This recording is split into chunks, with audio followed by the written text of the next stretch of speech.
जांजगीर चांपा लोकसभा में कांग्रेस की प्रवक्ता राधिका खेड़े जांजगीर पहुंची और मीडिया से चर्चा करते हुए देश में हो रहे लोकसभा चुनाव में इंडिया गठबंधन की जीत को सुनिश्चित बताया। उन्होंने देश के प्रधानमंत्री नरेंद्र मोदी को आड़े हाथ लेते हुए महाठग कहा। उन्होंने कहा कि नरेंद्र मोदी ने 10 साल से देश की जनता को ठगा है, युवाओं को रोजगार, महिलाओं को आत्मनिर्भर और किसानों की आय दोगुना करने का सपना दिखाया, लेकिन देश में महंगाई इतनी बढ़ी कि हर वर्ग इस महंगाई से परेशान हो गया।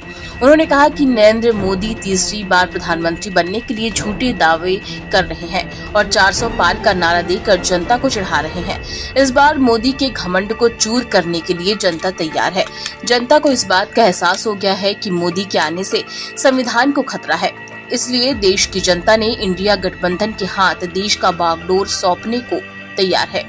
पहले चरण के चुनाव का रुझान ये साबित हो रहा है कि 4 जून को छत्तीसगढ़ के अलावा अन्य प्रदेश में कांग्रेस प्रचंड मतों से जीतेगी और बीजेपी महज 150 सीट पर सिमट कर रह जाएगी।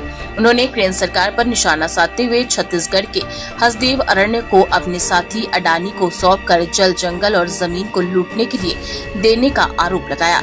राधिका खेड़ा ने बीजेपी सरकार के गद्दार नेता और मंत्री रामविचार नेताम द्वारा कांग्रेस नेताओं और उन पर की गई टिप्पणी को दूषित मानसिकता बताई और कहा, रामविचार नेताम ने छत्तीसगढ़ की नारी को शूर्पणखा बोला, संसद में महिलाओं का अपमान करना, सोनिया को कांग्रेस की विधवा कहना, राहुल को जर्सी बछड़ा, मनमोहन के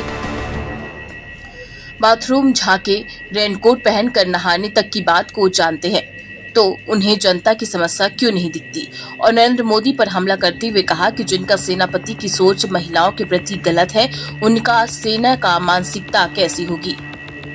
सेना की मानसिकता कैसी होगी। उन्होंने कहा कि भगवान राम के नौनिहाल में महिला का जिस तरह से अपमान किया गया, उसका परिणाम बीजेपी को भुगतना पड़ेगा।